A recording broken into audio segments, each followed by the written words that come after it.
Oui, bonjour. Dans cette petite vidéo, je vais vous montrer la partie de rapport. On a deux types de sections, la partie du revenu et la partie d'occupation. Et ici, on verra quelle est la différence et quelles sont les informations que éventuellement vous pouvez donner à vos propriétaires.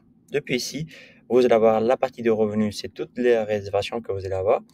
Éventuellement, les réservations que vous avez reçues ce mois pour le futur, c'est-à-dire quelles sont les réservations que vous avez reçues ce mois, quelle est la valeur économique, quels sont les paiements que vous avez reçus pour les réservations actuelles, et éventuellement quels sont les moyens, prix moyen des réservations. Dans ce cas, on pourra voir quels sont les volumes en euros, au dollar canadien, en fonction de la monnaie que vous allez utiliser.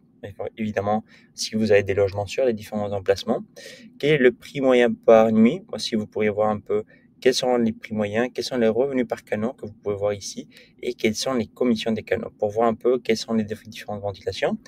Et évidemment, les méthodes de paiement, si c'est à travers carte crédit, si c'est avant, sur les différents types de paiements. Aussi, vous pouvez voir combien de voyageurs vous avez hébergés.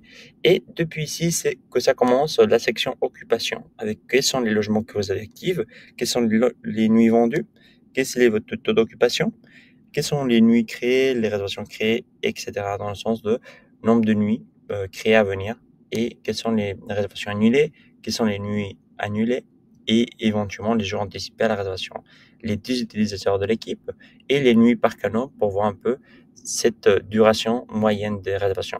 Le plus important, c'est une fois que vous avez décidé quelles informations sont les plus importantes, vous pouvez voir depuis ici les différentes informations. Même vous pouvez comparer avec un cadre temporel de cette année pour voir un peu quel est le volume des différentes réservations qu'on a reçues.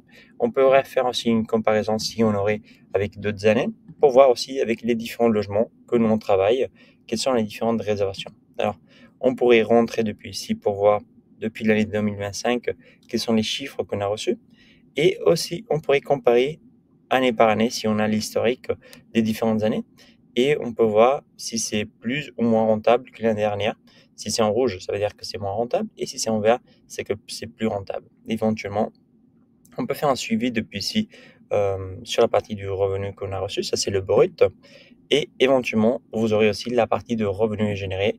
Ça, c'est ce qu'on avait parlé. Toujours, vous allez avoir cette petite légende, mais ça, c'est le revenu généré sur les réservations à jour. C'est-à-dire les réservations de ce mois que nous, on a reçu euh, les confirmations, on va dire. Et on pourrait voir quels sont les montants, quand est-ce que les voyageurs font les réservations. On peut voir qu'avril, c'était un bon mois et on a reçu beaucoup de volume de réservations pour le futur. Comme ça, on pourrait voir un peu dans ce cas quelle est la tendance de nos clients. Ouais. Éventuellement, vous pouvez toujours utiliser les filtres en tant que l'heure personnalisée pour voir un peu plus en détail sur certaines dates. Après, vous pourriez aussi utiliser la partie de logement pour voir seulement les logements d'une ville, quelle est la performance d'une ville, quels sont les logements sur différents propriétaires, quels sont les différents propriétaires. Et éventuellement, depuis ici, vous allez avoir toutes les informations du brut que chaque prestataire va avoir un accès sur la partie de configuration, membre de l'équipe. Et depuis ici, vous allez pouvoir décider qui doit avoir quelles informations en tant qu'administration. Est-ce qu'on peut leur donner accès sur la partie des statistiques? Ici, on peut voir la partie statistique liée à l'argent ou on peut voir la partie statistique qui ne sont pas liées à l'argent. J'espère que cette petite vidéo va vous aider. Merci.